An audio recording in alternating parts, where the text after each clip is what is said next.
Une nouvelle vidéo où on va parler encore une fois de Tesla et je pense que finalement je les mettrai en même temps. Après avoir parlé donc de ce projet Redwood où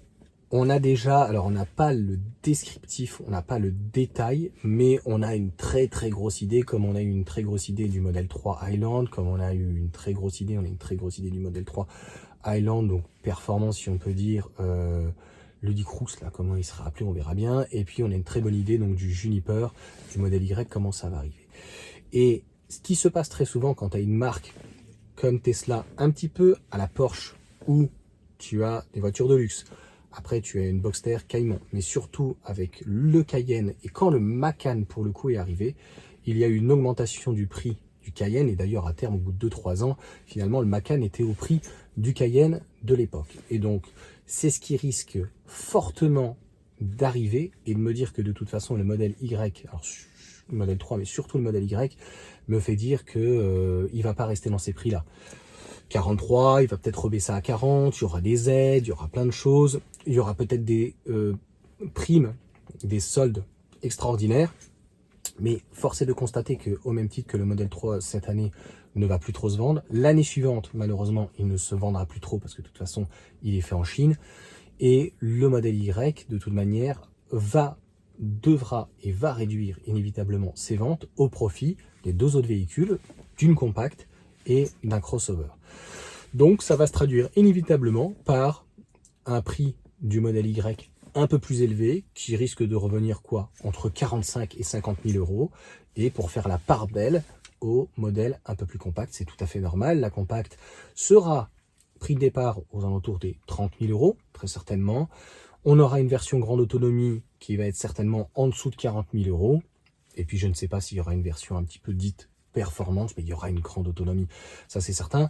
On en a discuté d'ailleurs tout à l'heure, et ce qui me fait dire qu'il y aura quand même une version performante, c'est qu'aujourd'hui, performance, c'est que il y a de nombreux modèles, notamment la MG4, donc il faudra bien de toute façon aller titiller, donc avoir un véhicule de 400 chevaux pour aller titiller MG, mais d'autres marques comme Alpine, et puis il y en aura d'autres qui vont arriver avec des véhicules donc compacts, surpuissants.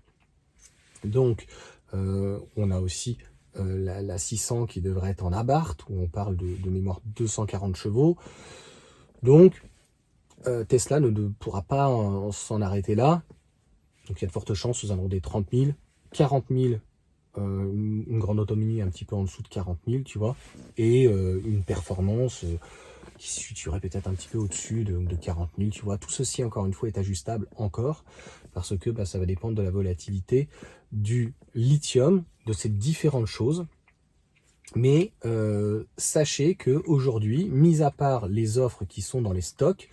un modèle Y à 43 000 euros, même s'ils ont encore d'excellentes marges, c'est un très bon rapport qualité-prix. D'ailleurs, sans borne,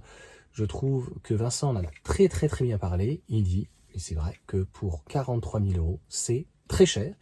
mais c'est imbattable. Donc, toutes les thermiques aujourd'hui, plus petites, moins puissantes, et qui vont de toute façon te coûter beaucoup plus cher en tout, en entretien et en consommation, en consommable, etc.,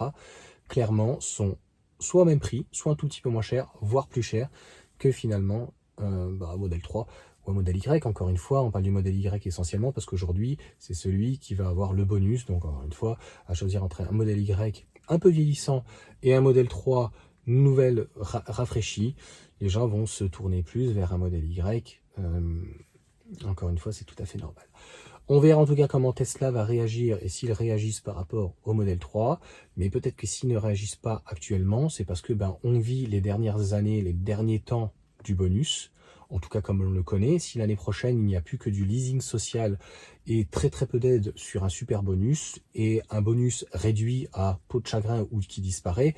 obligatoirement, si on est au lieu de 4 000 à 3, 2 000, 2 000 euros, qu'est-ce que ça va jouer dans la balance sur un modèle 3 qui est très bien situé de toute façon aujourd'hui à 43 000. Il suffirait que Tesla le positionne à 40 000, mais il ne faut pas qu'il le positionne de toute façon trop bas, parce que comme je viens de te le dire, il va falloir intégrer obligatoirement la petite compacte et montrer que finalement, si tu veux quelque chose de plus grand et de plus fun, il va falloir passer par une modèle 3 surtout si le véhicule est beaucoup plus dépouillé encore qu'une modèle 3, et notamment si on passe par une traction, si, comme je l'ai évoqué dans cette première vidéo, que il fallait donc un moteur moins puissant, plus près des 200 chevaux que 300 ou 250 ou 275 chevaux, donc moins puissant, à rotor bobiné, et donc non pas à aimant permanent. C'est vraiment l'inquiétude, je pense que moi j'ai peur, et qu'il fasse, donc il l'a dit Elon Musk, que ça sera un véhicule beaucoup moins fun, beaucoup plus pratique. C'est un véhicule de toute façon qui est développé, qui ne voulait plus développer, c'est un véhicule qui développe pour le taxi robot, hein, donc le robot taxi, hein, très très concrètement. Donc voilà pour cette petite information. On est qu'en début d'année, on arrive bientôt au mois de février, on aura tout le temps de rediscuter là-dessus, mais dites-vous bien que c'est, je pense, cette année la meilleure opportunité pour le bonus et pour Tesla et pour les autres marques, parce que, comme je viens de te le dire, Tesla va devoir intégrer le nouveau véhicule, et quand on intègre un véhicule comme Tesla, en fait, comme Porsche l'a fait, mais d'autres, hein, ils ont toujours augmenté le prix pour laisser la part belle, et puis en disant, bah, vous avez vu, c'est peut-être trop cher, rabattez-vous. Et puis ceux qui auront l'argent et qui voudront un véhicule quand même, je tiens à rappeler, la propulsion en modèle 3, c'est déjà très bien. C'est 6 secondes 1, c'est propulsion, c'est super joueur, 4,72 m pour emmener la famille et tout, même un modèle Y, c'est très bien. Et il faut bien comprendre quand même que Tesla, à terme, a vocation, donc sur une compacte, d'aller chercher les familles, donc un véhicule qui fasse 6 secondes 9 ou 6 secondes 1, je pense qu'ils ont conscience, vu qu'elle est prévue en plus pour l'Europe, hein, essentiellement, ils savent très bien que s'ils arrivent sur un esprit alpine, c'est-à-dire 4,40 m, donc un peu plus petit quand même, hein, ok, qu'une Alpine qui fait, pardon, une Alpine, quand j'ai une Alpine, je parle du Scénic, 4,47 m, mais si on a 4,40 m avec, comme Tesla pour le coup sait faire au niveau du coffre, et qu'on a un seuil de coffre, un sous-coffre, et que malheureusement on n'a pas même de frunk,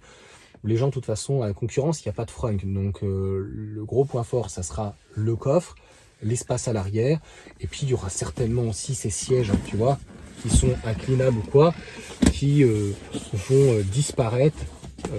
pour pouvoir encore une fois laisser le choix entre ceux qui ont la possibilité de mettre plus cher, exactement comme une S, tu vois, ou celui qui n'a pas envie de prendre une perf à 50 000, 60 000 euros,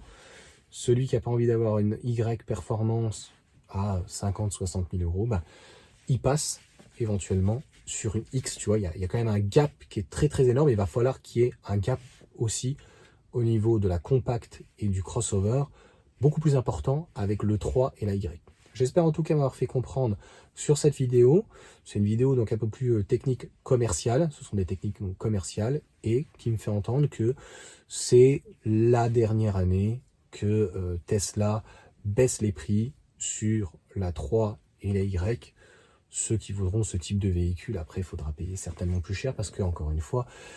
force est de constater, pour avoir autant de volume, un agrément de conduite, etc., avec ses qualités et ses défauts, il n'y a rien logiquement pratiquement en dessous de 50, plutôt 60 000 euros. Donc encore une fois, comme Vincent pour le coup de 100 bornes a dit, Vincent Marty, c'est imbattable, qu'on aime ou qu'on n'aime pas.